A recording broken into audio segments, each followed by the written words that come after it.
Welcome to the Star Radio Hour. I'm Jim Rooney, and we're here live with Royalton Community Radio at the Seven Stars Arts Center in Sharon, Vermont, with a live audience to bring you our show today called Animal Tales. Through songs, stories, metaphors, and myths, we'll celebrate our beloved pets and wildlife that make our lives incredibly rich. We'll have music from Play It Forward and the Sharon Sisters, stories from Robin and Richard Noble, poems read by Jim Schley, and much more, all sponsored by our underwriters, K&P Restaurant, the South Royalton Market, LS Music, Green Mountain Linen Company, the Vermont Arts Council, and the Byrne Foundation. We also want to acknowledge that Seven Stars is located within the sovereign, unceded homeland of the Abenaki Nation and people. We pay our respects to them and to the wisdom of their elders and culture. So off we go with Bill Staines' A Place in the Choir. So please sing along on the chorus. All God's creatures got a place in the choir. Some sing low and some sing higher. Some sing out loud on the telephone wire. Some just clap their hands or paws or anything they got now. All God's creatures got a place in the choir. Some sing low and some sing higher. Some sing out loud on the telephone wire. Some just clap their hands or paws or anything they got now. Listen to the bass, it's the one on the bottom where the bullfrog croaks and the hippopotamus moans and groans with a big to-do. The old cow just goes moo. Dogs and cats, they take up the middle, and the honeybees hum. The crickets fiddle, and the donkey brays, and the pony neighs. The old gray badger sighs.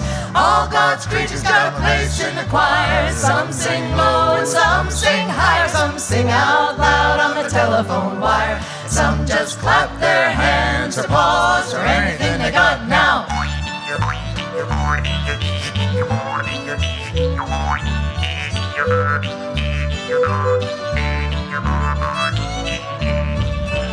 Listen to the top with the little birds singing on the melody, and the high notes ringing, and the hoot owl cries over everything, and the blackbird disagrees.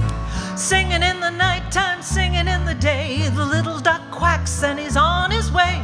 The otter hasn't got much to say, and the porcupine talks to himself.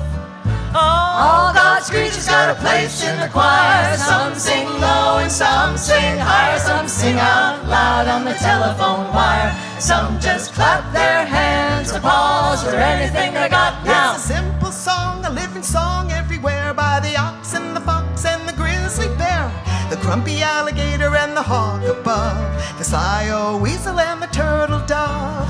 All God's creatures got a place in the choir. Some sing low and some sing higher. Some sing out loud on the telephone wire. Some just clap their hands or paws or anything they got now. All God's creatures got a place in the choir. Some sing low and some sing higher. Some sing out loud on the telephone wire. And some just clap their hands or paws or anything they got now.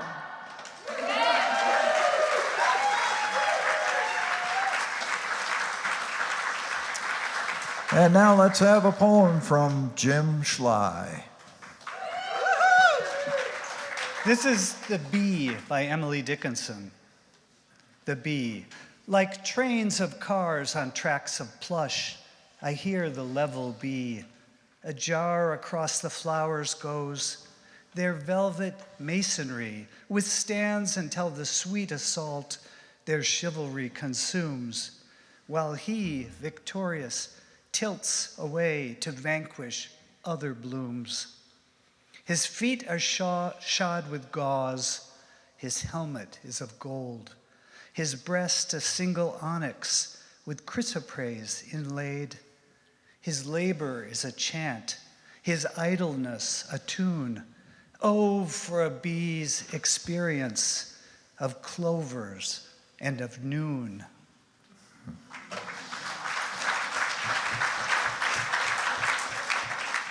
Paul McCartney wrote Blackbird in 1968 as a message of hope and solidarity. Using British slang bird for girl, he created a metaphor for a black girl overcoming discrimination. Here to sing it are the Sharon sisters, accompanied by Ted Mortimer.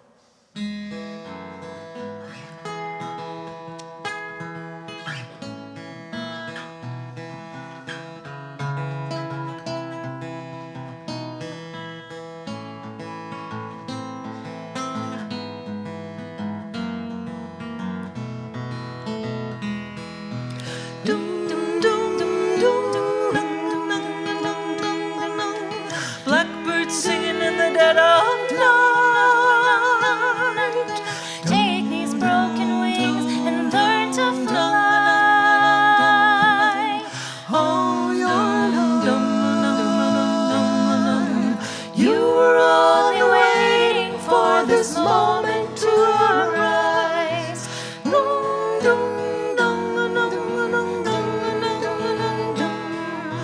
Blackbird singing in the dead of night. Take these sunken eyes and learn to see. All your love. You were only waiting for this moment to be free. Blackbird fly. Blackbird fly. Into the light of the dark black night. Blackbird singing in the dead of night. Take these broken wings and learn to fly. All your life you were only waiting for this moment to arise. Blackbird fly. Blackbird fly. Into the light of the dark black night.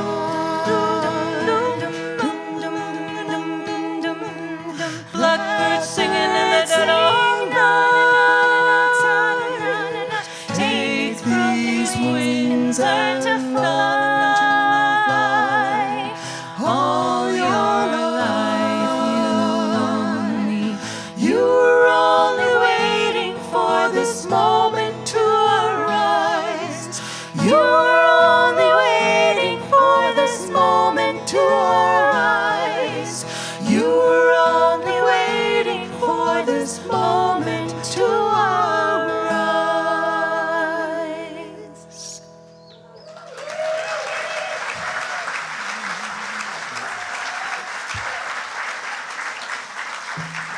And now, a word from one of our sponsors. Last fall, a new restaurant came to Chelsea Street in South Royalton. It's called K&P Restaurant, and it's owned by Chef Akalia Robinson. The eatery features Jamaican classics, as well as Robinson's favorite foods from a mix of cuisines, including some Italian pasta dishes. For Jamaican food lovers, K&P has jerk chicken, oxtail, curried goat, beef patties, traditional fried and slightly sweet dumplings, rice and beans, and more. They're open for lunch and dinner Monday through Wednesday and Friday through Sunday. So get your taste buds in order and check them out on Facebook.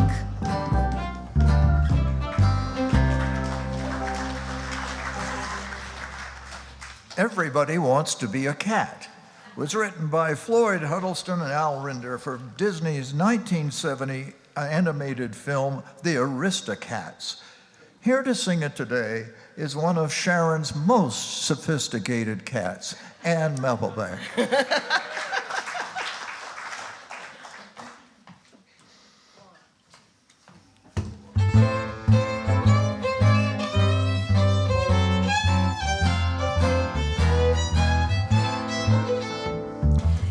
Everybody wants to be a cat, 'cause a cat's the only cat who knows where it's at. Everybody's picking up on that feline beat, 'cause everything else, oh, it's obsolete. A square with a horn makes you wish you weren't born anytime he plays. And a square in the act, he can set music back to the caveman days. Oh, I heard some corny birds who tried to sing, but a cat's the only cat who knows how to swing. Who wants to dig a long-haired gig or stuff like that, when everybody wants to be a cat?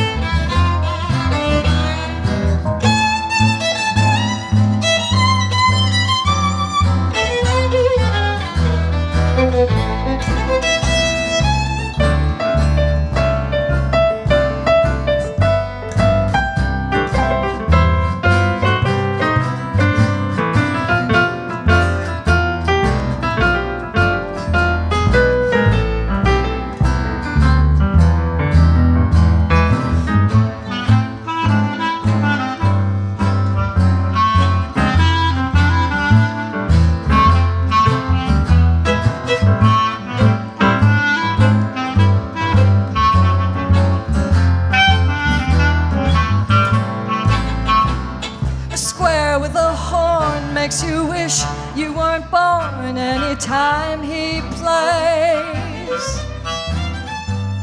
And a square in the act, he can set music back to the caveman days. Oh, everybody wants to be a cat, 'cause a cat's the only cat who knows where it's at. When playing jazz, you always have a welcome mat, 'cause everybody digs a swinging cat, yeah. Everybody digs a swinging cat.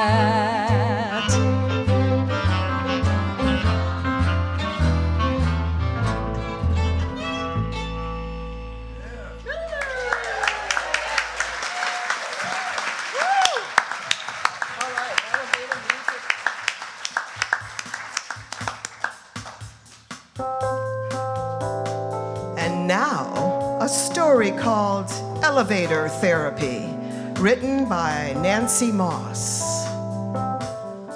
Two strangers in an elevator. The elevator jerks to a halt. Drop! Cover!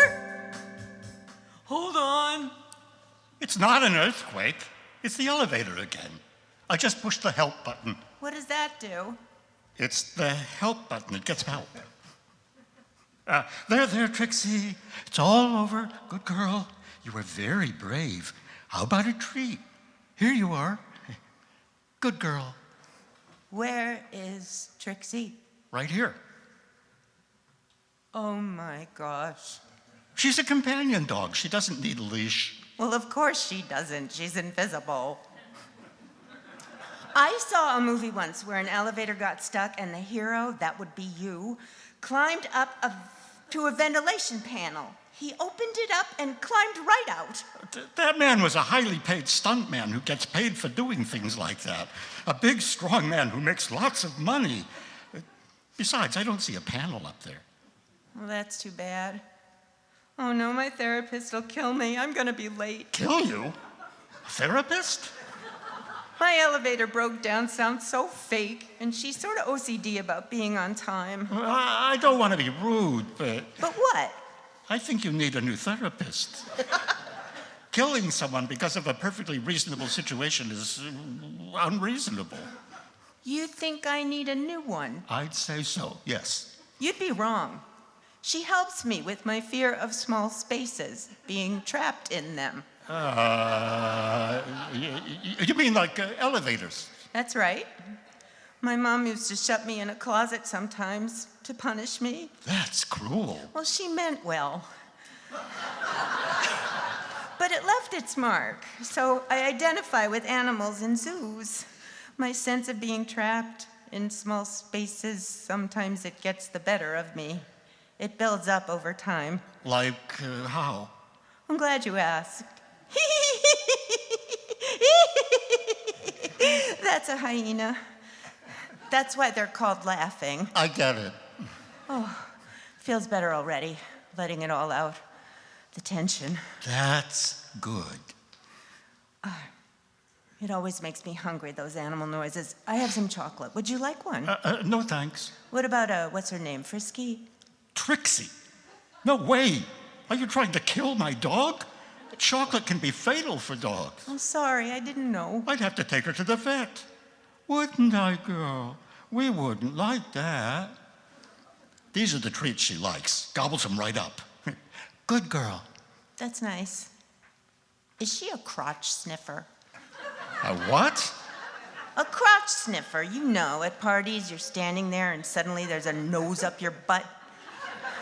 Red wine all over the carpet. She does not do that.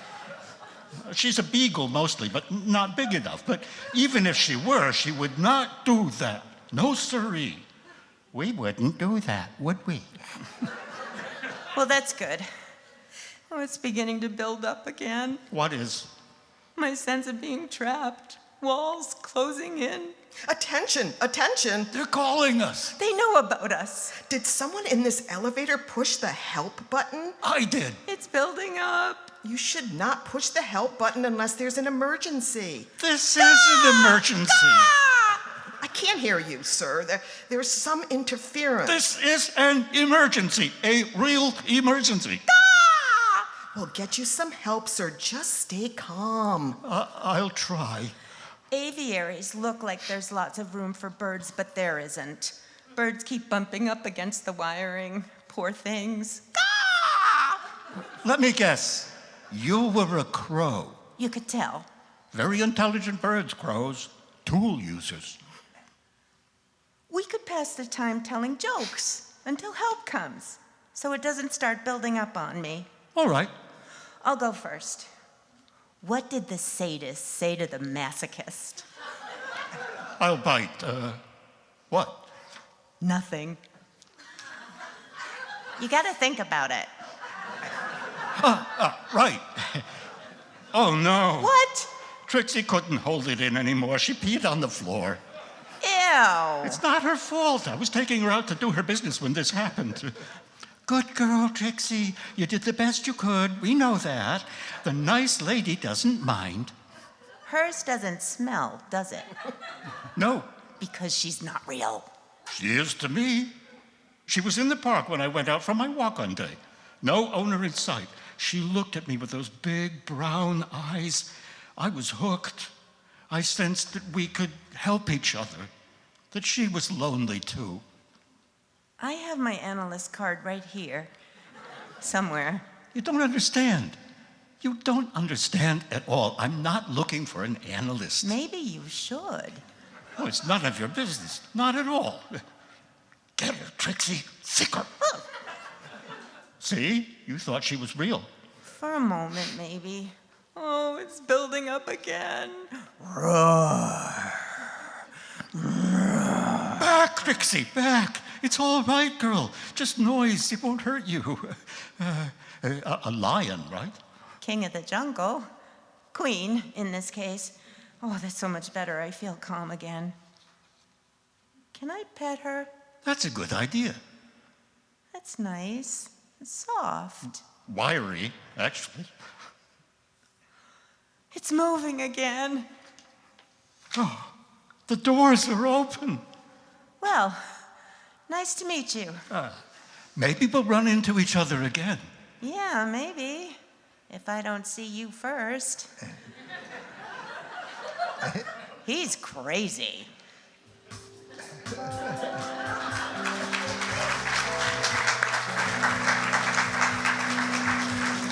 Robin and Richard Noble.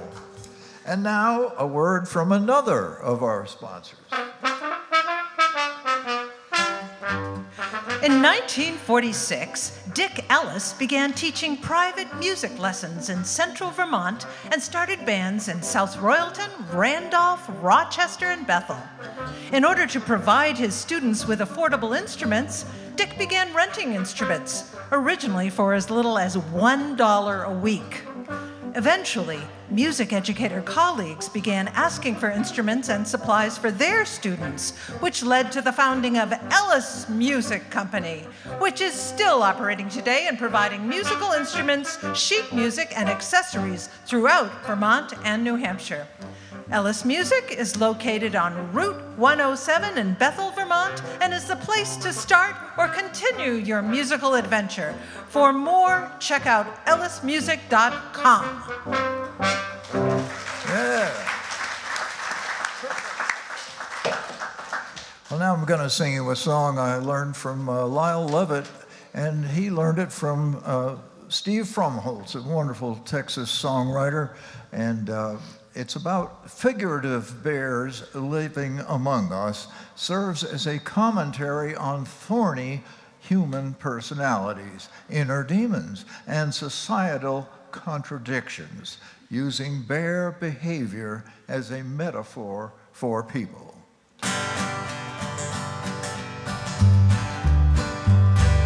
Some folks say there ain't no bears in Arkansas.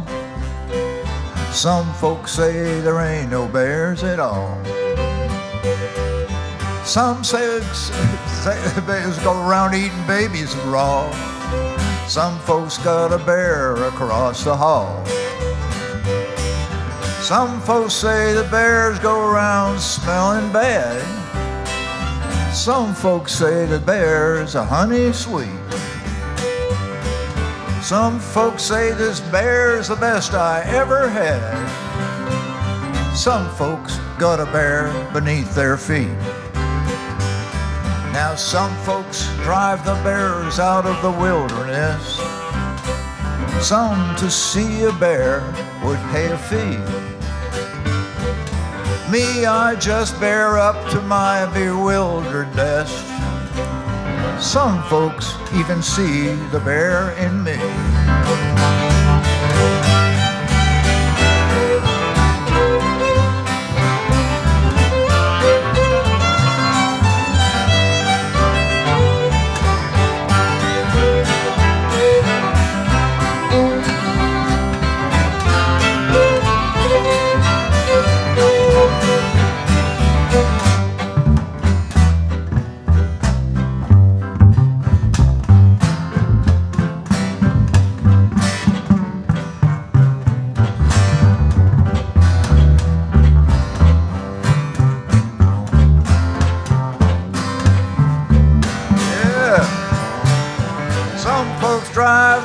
Out of the wilderness, some to see a bear would pay a fee. Me, I just bear up to my bewildered best. Some folks even see the bear in me. So meet a bear, take him out to lunch with you, even though your friends may stop and stare. Just remember there's a bear than that bunch with you, and they just don't come no better than a bear. No, they just don't come no better than a bear. They just don't come no better than a bear.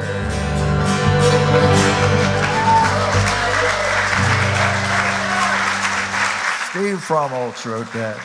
Here's Jim Schleib again. This is a poem of my own, Consecration with Crow. It's in 3 parts. 1, we'd begun, you were mine. In the summer of making our wedding vows, we'd begun to build a house, which would have no history but our own, pasture pine and store-bought nails. Where a dozer had crisscrossed the hillside, sprung seeds went berserk with clumped goldenrod and margaritas, black-eyed Susans and the Queen's frothy lace. 2, the crow appeared suddenly as if hatched by inadvertent incantation. Pinion feathers jagged as a fakir's tasseled vest. Cinder black shadow, not cast but embodied, heard coming in fast before seen, then seen askance at an eye's edge, reversing direction from a downward plunge to exact placement of talons on the 2x6. We've watched their flocks, plume-beaten velocity coasting treetops, and languorous black tirades when they congregate. But this singular crow, so close, for the moment claimed as ours, though no more ours than a snake that sped unglimpsed across my ankle in long grass, the hornet awakened in our sheets as we lay down. Crow, traversing like a courier the wooded bowl below the site, west from the Whitemans, north from the Eastmans, pistoned flap and glide like a horn's overtones that linger.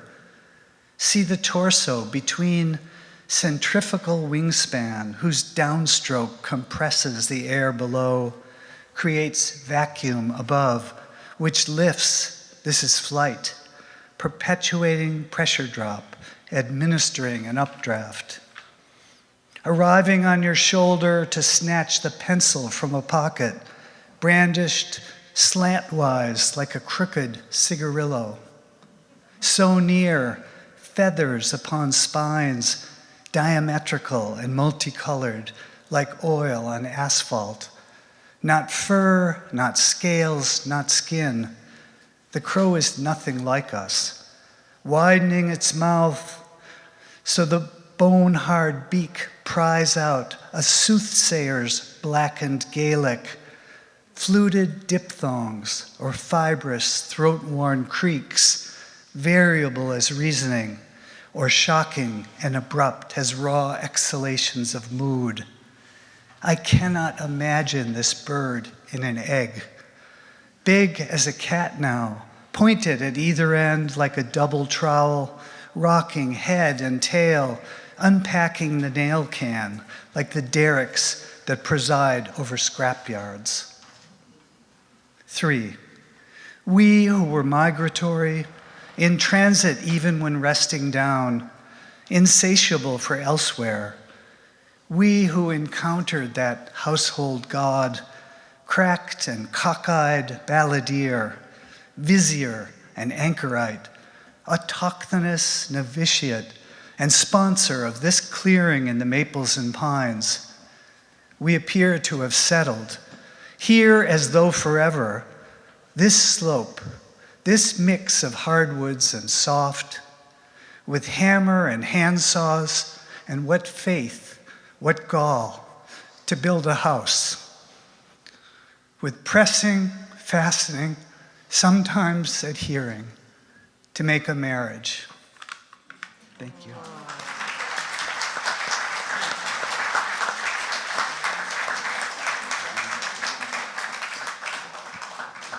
In honor of panthers everywhere, let's hear the well-known Pink Panther theme written by Henry Mancini for the 1963 movie The Pink Panther.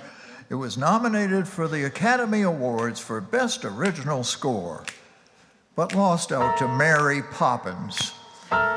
Henry got over it. Help us out. We need, that's right.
Inspired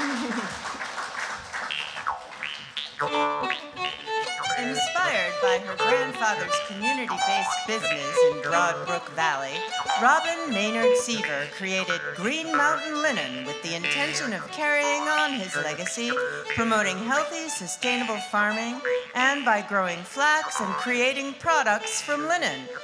You can purchase these eco-friendly products from Green Mountain Linen, located on Chelsea Street in South Royalton.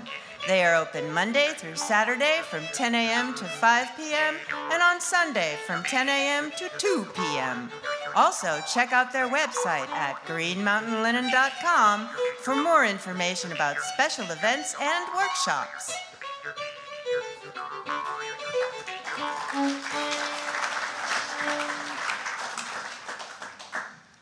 And now, to a quiet corner of the forest.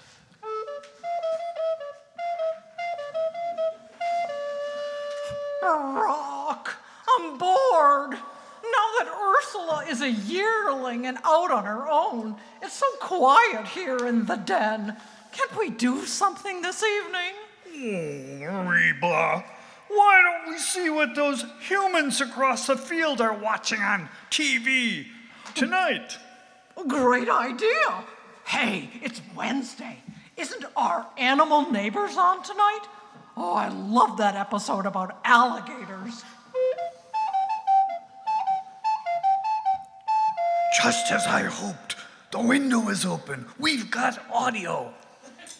That was such a good meal.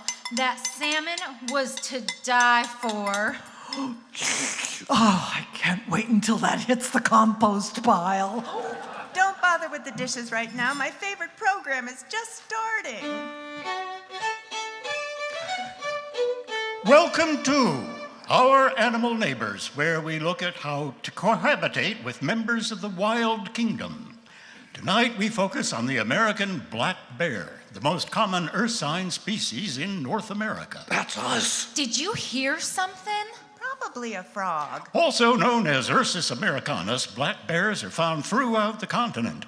In the Northeast, they prefer hardwood forests. Like the one right outside this house? They are excellent climbers and swimmers and highly dexterous, able to open door latches and screw tops. Door latches? Good grief! What if one breaks in here? Doris, don't be so jumpy. The Airbnb host didn't say anything about bears. Although the smallest North American bear species, adults can still reach 400 pounds.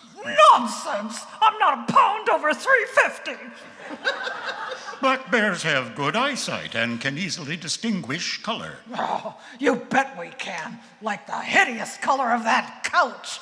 And their sense of smell is 7 times keener than that of dogs, whom they also outrank in intelligence. Who doesn't know that? There's that sound again. Oh gosh, I hope it's not raccoons. Unlike many of our wild neighbors, Ursus americanus numbers are on the rise. Unfortunately, their acres of habitat are on the decline, particularly as people build residences in the woodsy areas that are prime black bear We habitat. could have rented that nice village cottage. This means more and more encounters between humans and black bears. So, how can we live in harmony with our ursine neighbors? For one, don't feed them, on purpose or by accident. Take those bird feeders in as soon as winter ends and keep meat and fish scraps out of your compost. What? No! No, I heard it too. Something's out there.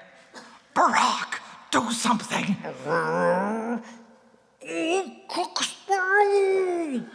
it's nothing but an owl.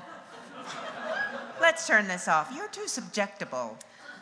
All the same, let's lock the doors and windows. Oh, so much for entertainment. And that salmon snack I was hoping to snag. Don't be sad, Reba.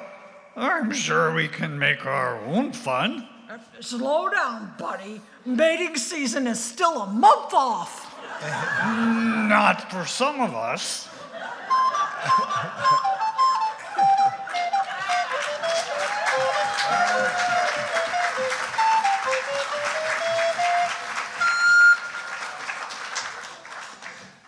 The King of Rome was written by Dave Sudbury in the 1980s about a true story from 1913 when a champion racing pigeon bred by Charlie Hudson in Derby, England, won a grueling race from Rome to England amidst a deadly storm.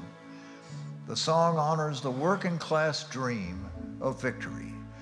Here to sing it for you is Chris Rua. In the west end of Derby lives a working man. He says, I can't fly, but my pigeons can. And when I set them free, it's just like a part of me gets lifted up on shining wings. Charlie Edson's pigeon's loft was down the yard of a rented house in Brook Street where life was hard. But Charlie had a dream, and in 1913, Charlie bred a pigeon that made his dream come true. There was gonna be a champions race from Italy. Look at the maps, all that land and sea. Charlie'll lose that bird, but Charlie never heard. He put it in a basket and sent it off to Rome. On the day of the big race, a storm blew in. 1,000 birds were swept away and never seen again. Charlie, we told you so. Surely by now you'll know, when you're living in the West End, there ain't many dreams come true. Yeah, I know, but I had to try. A man can crawl around, or he can learn to fly. And if you live around here, the ground seems awfully near. Sometimes I need a lift from Victory. I was off with my mates for a pint or two when I saw a flash up in the blue. Charlie, it's the King of Rome, come back to his West End home. Come outside quick, he's perched up on your roof. Come on down, Your Majesty. I knew you'd make it back to me. Come on down, my lovely one. You made my dream come true. In the West End of Derby lived a working man. He says, I can't fly, but my pigeons can. And when I set them free, it's just like a part of me gets lifted up on shining wings.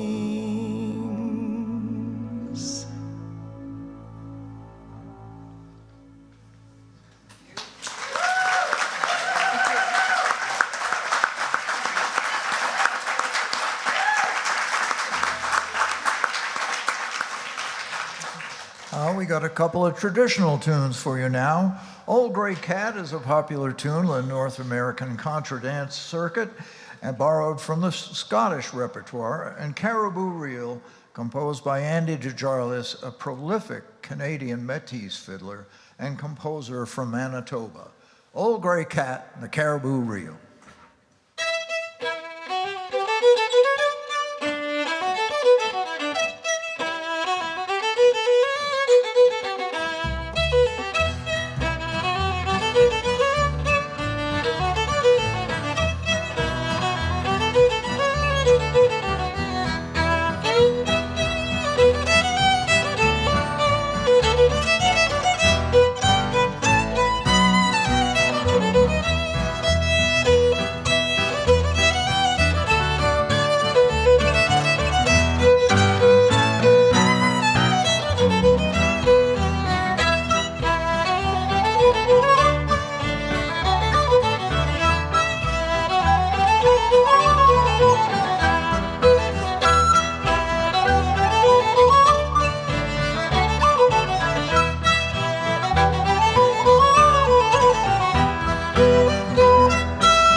Ursula.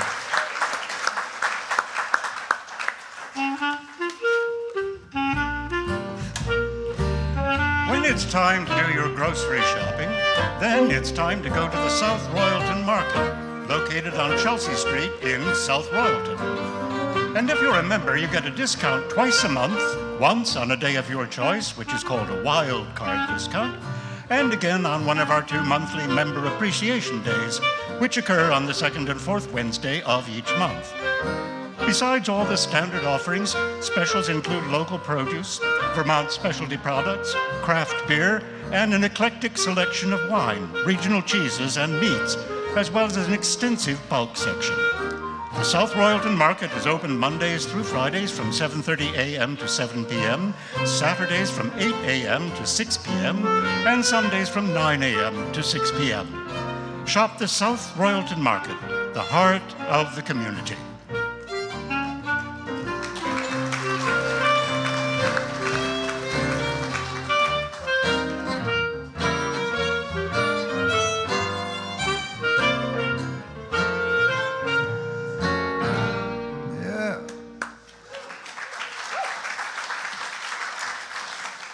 Elvis Presley was a huge animal lover, owning many dogs, including a Great Dane named Brutus, a Chow Chow named Getlow, and a Pomeranian named Edmund.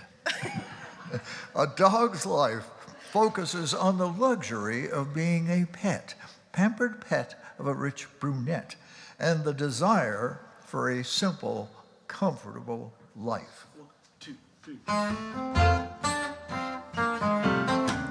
Ted Mortimer. If I had my life to live over, I know just what I'd like to be. A pampered pet of a rich brunette, sitting on my mama's knee. Someone to love me, someone to care. Rub-a-dub-a-dub-a little fingers through my hair. I'd lead a dog's life. What a life. That's all I've got for me. Oh yeah, that's good enough for me.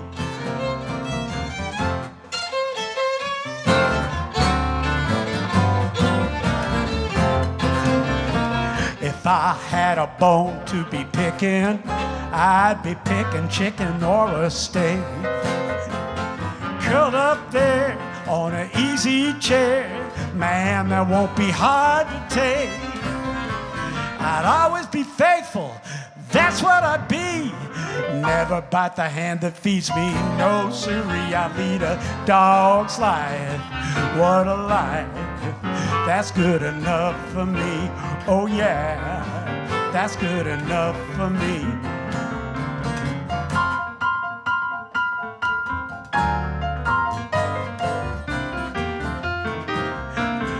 Find me a little French poodle and lose my noodle over her.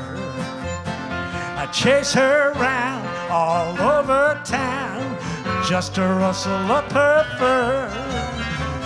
I always be faithful, that's what I'd be. Rubbing a muzzle and I'd hoping a tea. I lead a dog's life, what a life. That's good enough for me, oh yeah, that's good enough for me, that's good enough for me, right.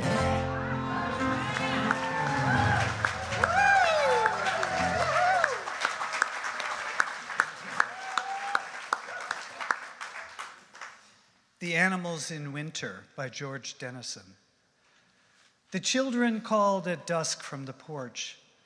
They stood facing the fields and woods and called to the dogs, who came home after dark, the great Golden first, striking the window with his paw.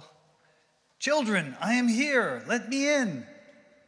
But with him came a vixen, red and deep-furred, and several foxes more, both red and gray, and a family of partridge advancing one step and then one step, and a porcupine, head down, full of purpose and embarrassment, and raccoons with their humping, probing gait, a stately skunk A rabbit all passed shyly through the hall with clatter of claw on the hardwood floor, then to the living room where they crouched in the lamplight on the large blue rug.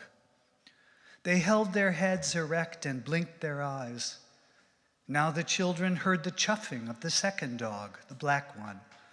Nose at the crack of the door, he snorted, "Children, it is I, let me in," and bounded toward them, while in his train came 3 antlered deer, a male and female bear, a cow moose, lifting her awesome knees past the snowshoes and boots and the coats on pegs. At last, the slant-eyed one, the winsome, fierce Malamute, came home with muskrat and otter, squirrel and mink, with fisher and martin, and birds of the coming winter, chickadees and jays, and like a bolt of silence, banking powerfully on the hall, the great horned owl. The children drank pale tea and stared. What a glistening of tooth and eye! What a sonorous quiet of breathing! Never had the children's sleep been buttressed like this by feather and fur. Never had the house been so anchored against storm, so guarded against flame. At daybreak, the children stood by the door, and solemnly the animals went out. Solemnly they returned at night. And so it went all winter long. Snow melted, ice heaved and gouged. There was a sound of water pouring, water bubbling over rocks. And the parents returned. They pushed their matted hair through the wet soil. After the crocuses and before the daffodils, they turned their heads and laboriously unfolded their tightly folded eyes. They shook themselves and stepped forth and entered the house. What a joyousness of greeting there was then. What eagerly told accounts. "We guarded them well," said the dogs. "We guarded them with our lives." "We made tea," said the children. "We built fires. We cleaned the house."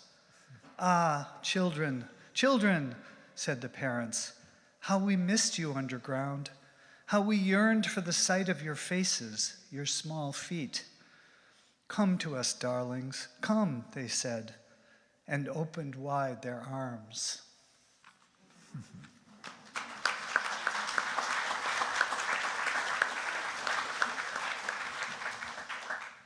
Charlie Parker, nicknamed Bird, was a composer, band leader, alto saxophonist who revolutionized jazz and influenced generations of artists. Here's Play It Forward with one of his famous tunes, Moose the Mooch. 1, 2, 3.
Bruce Carlson.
Chris Rua on bebop recorder. You don't get that every day. Well, let's see. Lastly, Dem Deer, written by Lou and Peter Berryman, a whimsical, repetitive song about deer being everywhere. Here, there, and everywhere. The song highlights the prevalence of white-tailed deer. What a surprise.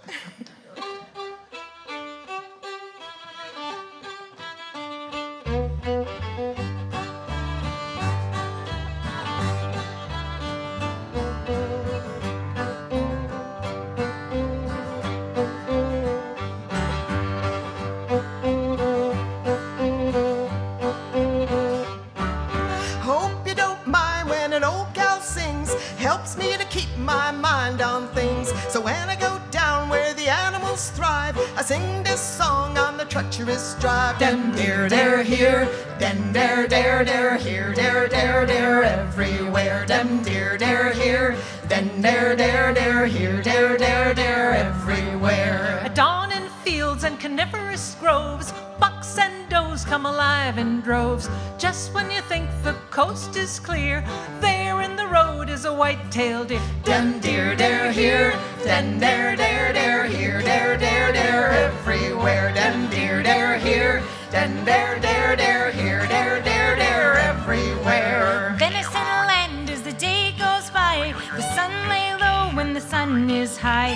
Sun goes down as the night draws near. Twilight brings out the white-tailed deer. Dem deer, dare here, dem dare, dare, dare here, dare, dare, dare everywhere. Dem deer, dare here, dem dare, dare, dare here, dare, dare, dare everywhere.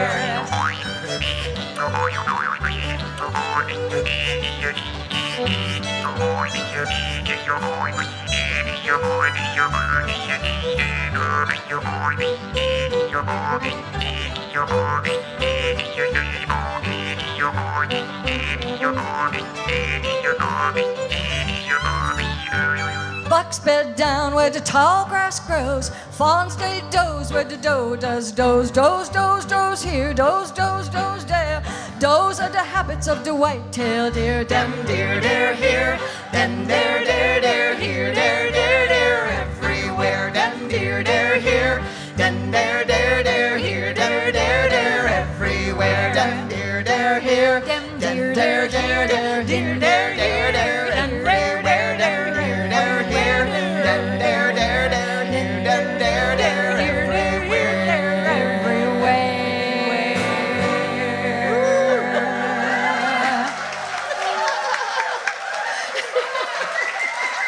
Well, that's all, folks.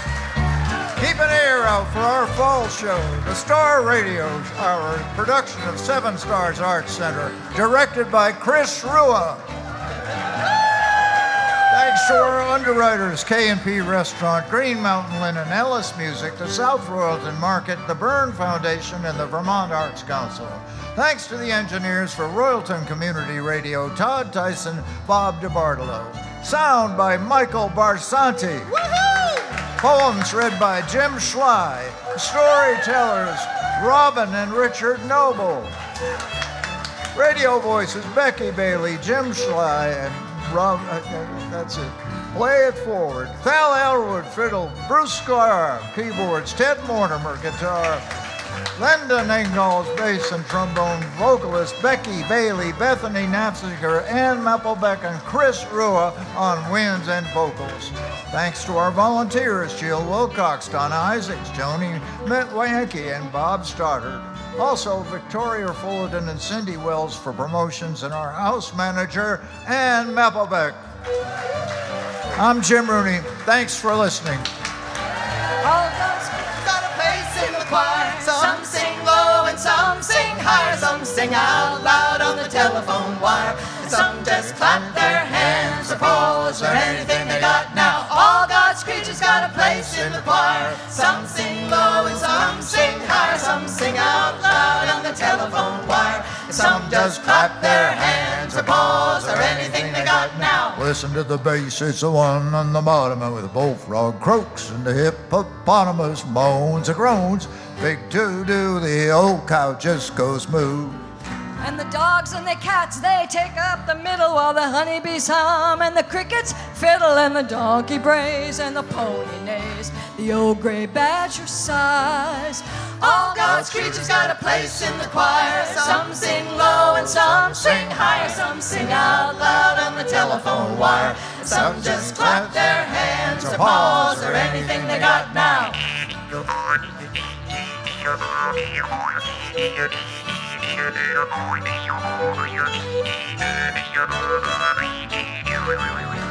Listen to the top with the little birds singing on the melodies, and the high notes ringing, and the hoot owl cries over everything, and the blackbird disagrees. Singing in the nighttime, singing in the day. The little duck quacks and is on his way. The otter ain't got much to say, and the porcupine talks to himself. Sing with us. All God's creatures got a place in the choir. Some sing low and some sing higher. Some sing out loud on the telephone wire. Some just clap their hands or paws or anything they got now. It's a simple song, a living song everywhere, by the ox and the fox and the grizzly bear, the grumpy alligator and the hawk above, the sly old weasel and the turtle dove. All God's creatures got a place in the choir. Some sing low and some sing higher. Some sing out loud on the telephone wire. Some just clap their hands or paws or anything they got now. All God's creatures got a place in the choir. Some sing low and some sing higher. Some sing out loud on the telephone wire. And some just clap their hands or paws or anything they got now.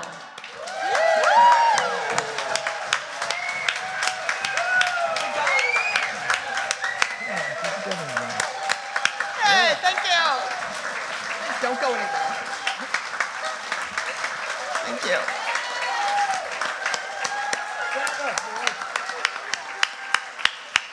Stand up, Ben.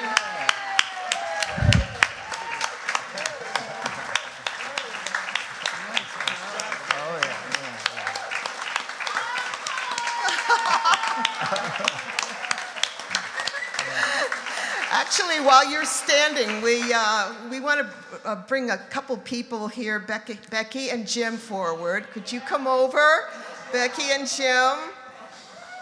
Yes, we want them very, very special. They've done so much for us with this show, and Jim has a couple words he wants to say about. Just a couple of words. Oh, that's too long. Tonight you witnessed something ordinary and something special. The ordinary part, the part that we almost take for granted, was that Jim Schley and Becky Bailey were here with us, as they have been so many times before, fully participating in our show, singing, reading poetry, doing a radio skit, creeping around with a stag head on, which he made. Just Jim and Becky doing what they do. On another night, you might have found Jim helping to park cars, or Becky taking tickets, or looking after the snack table. So in that way, this was just another of those ordinary nights, thousands of nights that Jim and Becky have spent in the course of their nearly 4 decades living with us. The special part is that this is their last time to be with us. Tomorrow, they will be getting into a car loaded to the brim with their belongings, hopefully not including the stag's head. Any takers? Jim would be like to see you afterwards. And heading out to Milwaukee to join Jim's family and their daughter Lillian and begin another chapter in their life. To do this takes courage and clarity of vision. They are well aware of how much they mean to our community and what our community has meant to them, but they also know in their hearts that they are being called to another phase of their life and are willing to take the leap of faith that requires them to leave one life behind and start a new one while they have the time and energy that requires. In the words of Guy and Susanna Clark, Jim and Becky will trust their cape. Well, there are 2 of those who know that life is just a leap of faith. Spread your arms, hold your breath, and always trust your cape. So let's all join together in thanks and wish Jim and Becky a joyous flight into their future.